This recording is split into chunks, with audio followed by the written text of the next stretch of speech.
Oh yeah, and it's already been proven that Brianna Carnisha, another false prophet, gets his prophecies from witches. If you are Negro, Native, and Latino, don't you send your money to these people. They are scam artists that are making money off of a false people, Jewish, built off the premises of false prophecies. You know, this is probably why don't nobody like my ass for real, but it's okay. Imagine what I have to say about them. You know how people say, oh, I don't know where I would be if I didn't have the Most High?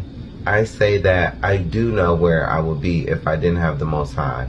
I truly want to thank the Most High because I don't want to be in that place if I didn't have Him. I am not just talking about hate, hell either. I am also talking about depression. I never want to go back to that place I was at when I was sitting down by the water. And I know hate is even worse. Depression is a spirit. Now everything, you can defeat it. We just have to take that first step and say no more to whatever is bothering us. I am telling you that you can do it, and you will.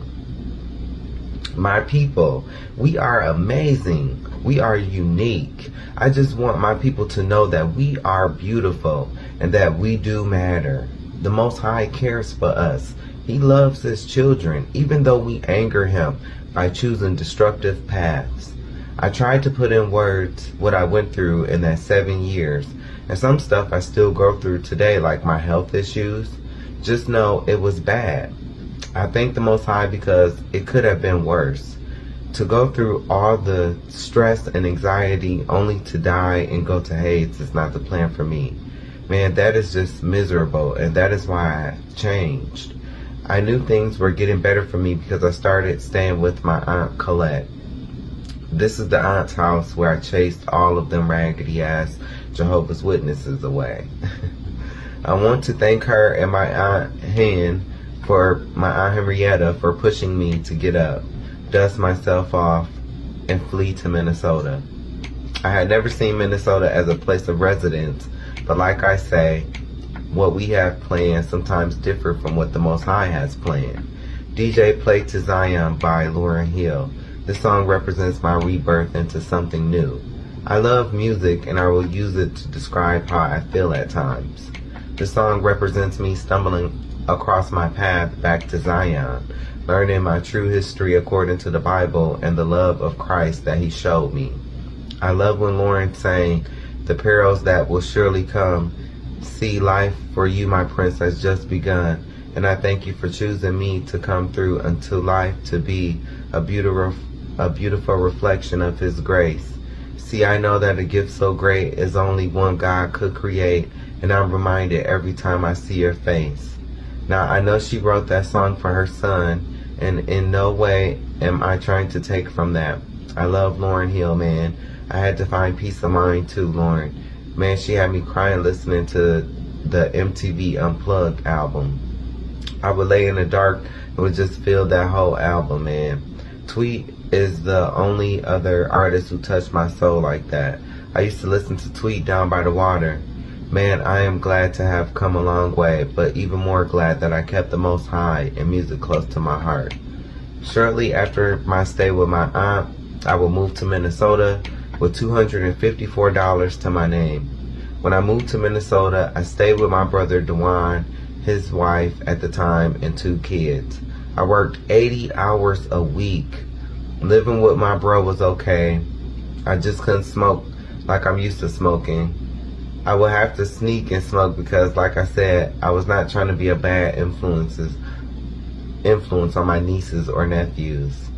Dewan has 1 son and his name is Micah Israel Savage. I am happy that I did get to experience being an uncle to my nephew for a short while. He is very smart.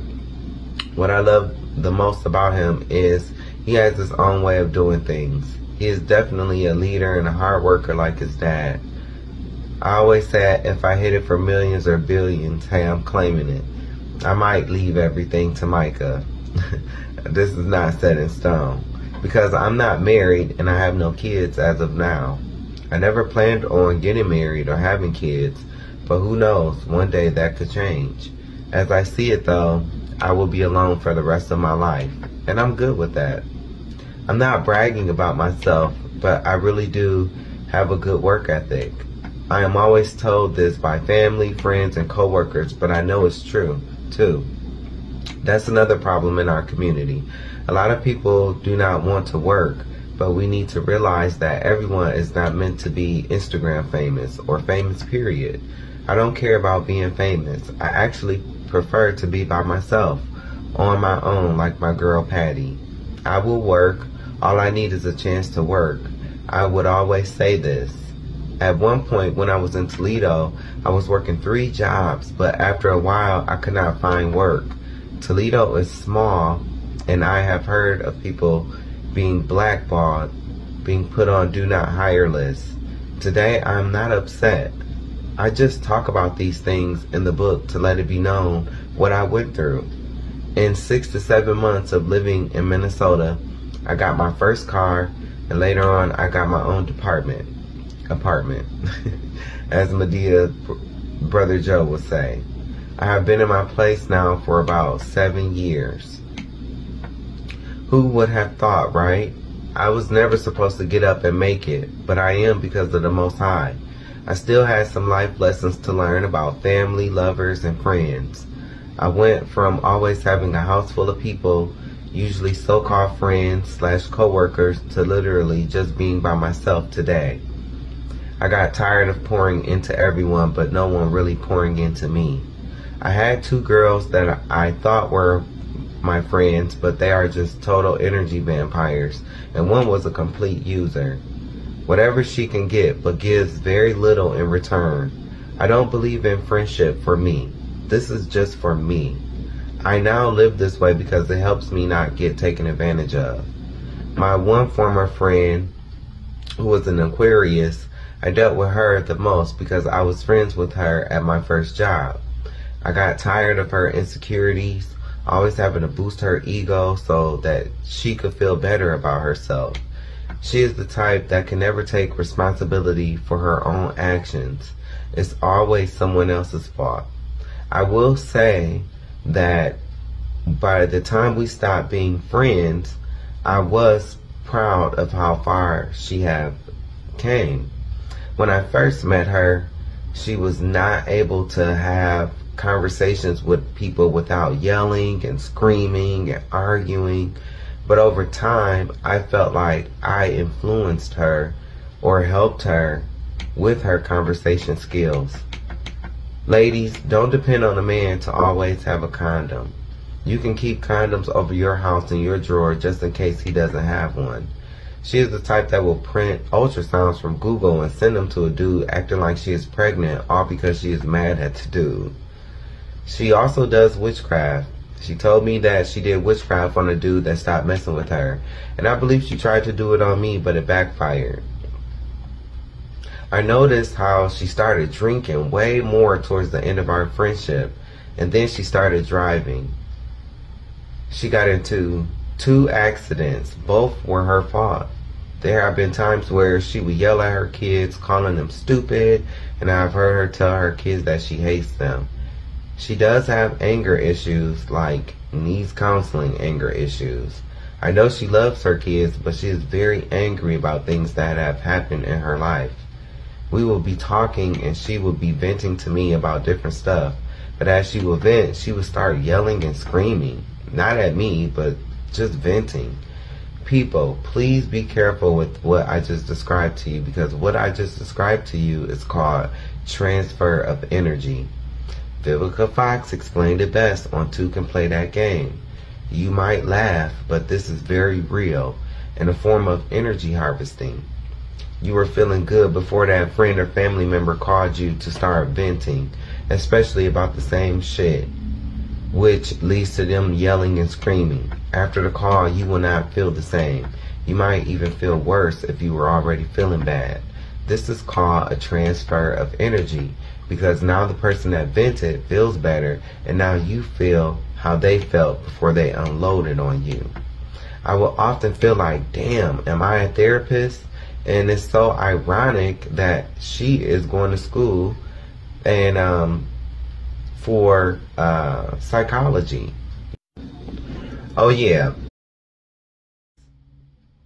If I was, she should have been paying me for all the venting and draining my energy like she did. And that is real talk. I'm not joking. Oh, my constantly having to boost her ego because of her insecurities about her man, her boobs, and her skin. It was a bit much. She could never say I owe her shit. She did help me a few times with money, but anything she ever gave me, I paid her back. She is quick to throw up what she did for you. I noticed she always did this with others, especially her family. I got tired of hearing about her wars with her family. She is blessed to have family that she can see and be around. I figure that she probably talks about me behind my back too. The day I ended our friendship, she tried to do the whole bringing up what she had done for me. I reminded her, unlike the dudes she had sex with, I paid her back, and most of the time I didn't ask her for shit. Like I said, I met her first out of my group of friends. We worked at my first call center job together. To be honest, I really was only looking for a weed connect, but she seemed okay. I met her after those girls were trying to set me up to get robbed. I talked about it earlier. I used to give her money, weed, used to pay for dinners all the time when we first started being friends, but I stopped. I know that she noticed it too. I started to notice how she never gave me anything like that in return. I have even gave money to her kids on their birthdays. She is the type that will meet a dude, run him down as far as him not being shit, and etc. And she be right too. The problem is that she will still sleep with these dudes, give them money, buy them clothes, even after one of them stole $150 from her. She even had video footage of the same dude sitting on the edge of her bed calling her all out her name. She would leave questionable characters with her kids when they were younger. We were friends for 7 years, so this was around the time we had first met. Guess who she calls and vents to when these guys would do what she already knew what they were going to do? Me. I got tired of telling her to stop messing with these kind of dudes and came to the conclusion you must like this behavior. The problem with her is she does not see how God has been warning her about her risky behavior. The last straw with her was the witchcraft she tried to do on me and her still talking to my ex, who I have not talked about. I haven't talked about this ex yet. She is weird. She don't see me sitting up talking to her exes like we're friends. So I let her go be friends with that loser. She all telling me, he said you should get my kids more or something like that. I was like, you know what? It's time for me to exit stage left. There's a lot more that I could say, but at the end of the day, it's not worth it. I learned my lesson about being friends with girls. Definitely not interested. My other friend um, is an Aries. Is like one of those girls from Chicago, the scammer type of girls. Always scheming and scamming. Baby girl lives way beyond her means. Way beyond her means. She is the type that has to drive a foreign car but can't afford the $8,000 it costs to fix the car when it breaks down. She has had over 4 cars compared to the 2 cars that I have had. She lightweight tried to down my new car that I had got in 2018, but guess who would always come through? My car. This is the type of person that is hardly available to give you a ride, but when you go get her, you have to wait up to 30 minutes for her to even come to the car. She did not value my time. She caught COVID and did not tell me, knowing my condition. She does not value my health. She did throw me a B-Day party that was nice. But I sat with this girl helping her recover after she had her weight loss surgery. She lied on me saying she was with me when she was really with some stud, a girl that's a lesbian, who I had named Little Bow Wow now. She did look a little like Little Bow Wow though. But she lied so much to her baby daddy, and she would not even tell me. She would tell him that she was with me, and I would not have seen or heard from her weeks at a time. She would not tell me because she knew I did not agree with how she was with a girl and leading her dude on. I used to tell her, you can't get mad at him when you know you doing what you doing. Yes, I am that kind of friend. I will tell you if I think you are wrong. Well, the Most High told her because she got into the situation where some other girl that her dude had broken up with was doing the most. This girl was busting out her windows left and right. She cost her a lot of money. She even shot at her. I told her that this was her karma because of what she was doing in the dark, but I also told her that she would make it out of it okay. It was just a warning because it was her time for her to grow up and become the lady that I know she could be. Girls, you have to stop involving men in your drama too. I thank God her dude was cool. Sometimes women don't see how they are a danger to men. That man could have gotten mad at me, came looking for her over my house. Losing her as a friend, I didn't even lose any type of sleep, nor did I even feel anything. Not saying that to be rude at all. I am trying to say that she made it easy because our so-called friendship was very one-sided, so it was easy to walk away. It was actually her mom that inspired me to change, not to end my friendship with her daughter. But I will never forget that talk we had in Orlando. She told me a few things about her journey that she had. The next morning was confirmation for me because I had prayed the night before. I woke up and found this girl, her cousin, damn near dead in a hot tub from being so drunk. I cried that night of our talk because I knew it was confirmation for me. Her mom and dad are both genuine people, so I know she has it in her to be a better person. I don't hate her, and even today, I'm not mad at her on everything. To be honest, our friendship was over long before it ended, but I wanted to make sure she got to a certain point in her life, and I did that. I just had to move away, but before I did, I made sure she was at a good start. When I left her, she was with her baby's father, and they were living together. It was time to start living my life for me. And like I said, I do not want any more girls as friends. I don't want any friends, at least not right now. It's lonely at the top. Sacrifices have to be made.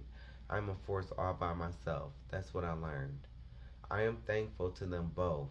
Yes, we had good times, and I'm thankful that they were there for me in my time of need when I was sick. I have been there for them as well, but I'm tired of being the dependable one. I am dependent on the Most High in me. I am praying that both of them wake up and realize how blessed they are. They have family right here that they take for granted, and I'm sure it's the other way around at times too. But as they would complain about their families, I would always wonder if they knew that I barely talk to my parents. I haven't spoken to my dad in almost 2 years, and I have no real relationship with my brothers and sisters. My mom has been to Minneapolis twice, my dad once, and I was not even here to see him. When they would complain about their families to me, the whole thing kind of left me feeling jaded. I am praying for both families, but I am not a therapist. I will no longer be subjected to other people's family drama when I have enough of my own. Now, I do have one friend that I truly do miss, and that is my friend Katie. Katie is a sweetheart. If I ever blow up, I'm going to find Katie. Katie is a bigger girl, but she is so beautiful to me, her spirit and her smile. She has her ways, just like we all do, but she is very genuine and kind-hearted. Katie is the one that I will go to the gay bars with. We will have so much fun. I just want her to know that I never forgot her, even if it felt like I did. I always thought about her. I still do think about her.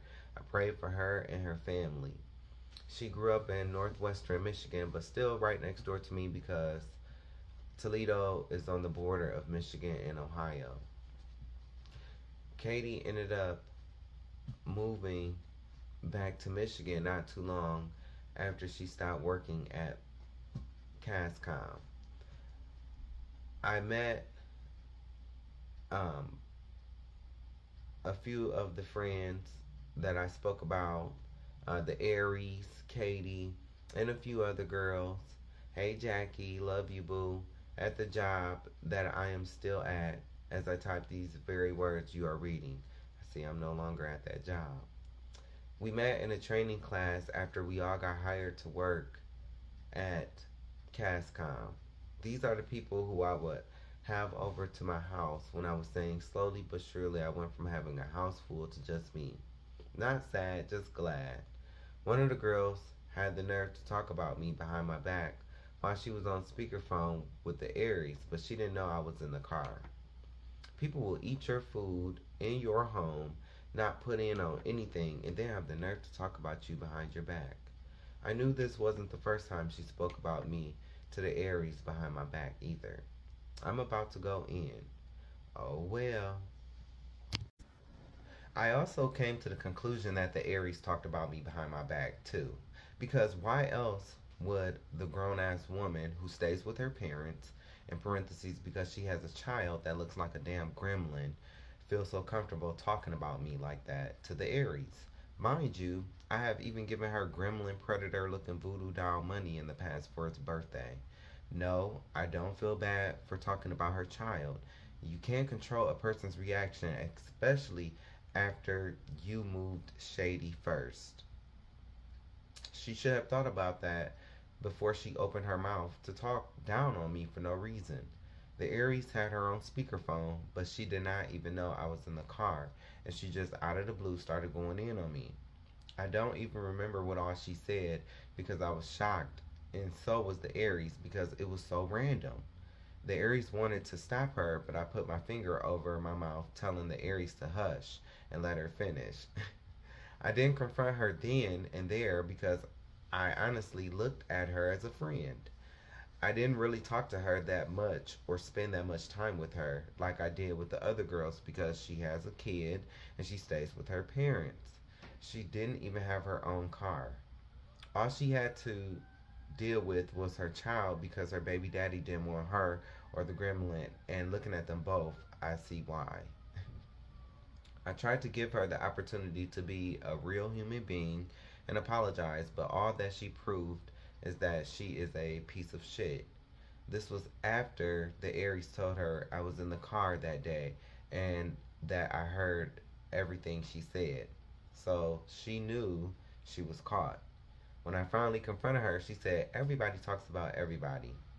And I said, that is not true because I don't talk about you. You have never done anything for me to talk about, Miss Leo.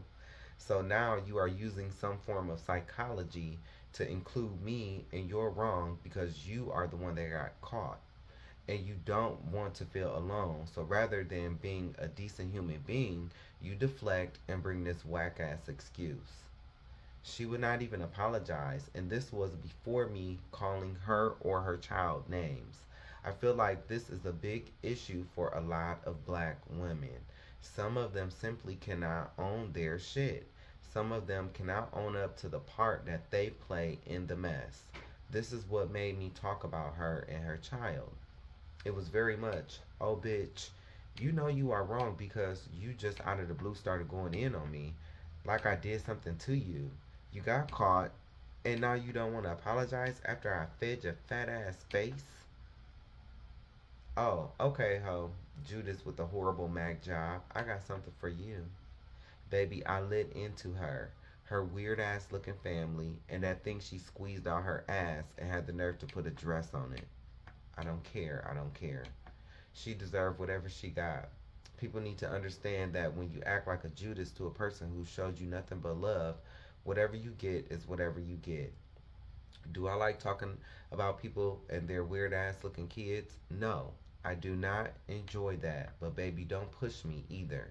I could have been grimy and called Sun Country Airlines and told them about how she sells her flights to the Aries that she gets from the company for free. Thank God for growth. I will say that her leaving a job where she was making 20 plus an hour plus a fat commission in parentheses with no real or full bills because she stays with her parents to go to another job where you have to do illegal stuff like sell your free company airline tickets for money was a pretty dumb move. I did learn a valuable lesson. Be careful who you let into your home and into your space.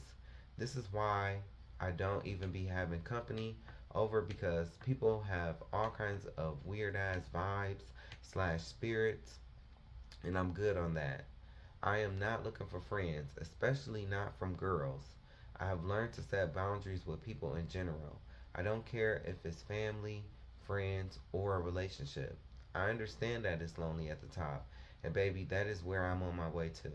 Everyone cannot go to the places that I'm going. I'm done carrying dead weight while my energy is being harvested. I cannot place blame on just these people alone. I had to accept the part that I played in allowing these people to come into my life.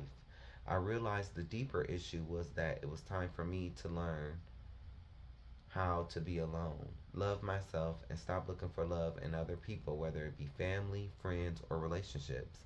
I had to work on me, and this is ongoing because we are all students. Plus, I figured if I couldn't be alone with myself, then who the hell would want to be alone with me? Seriously, people think I be with a lot of guys, but no, it's really not like that at all. Minneapolis does not have the best selection when it comes to guys. Writing this book has truly helped me because I had to revisit a lot of issues that I thought was over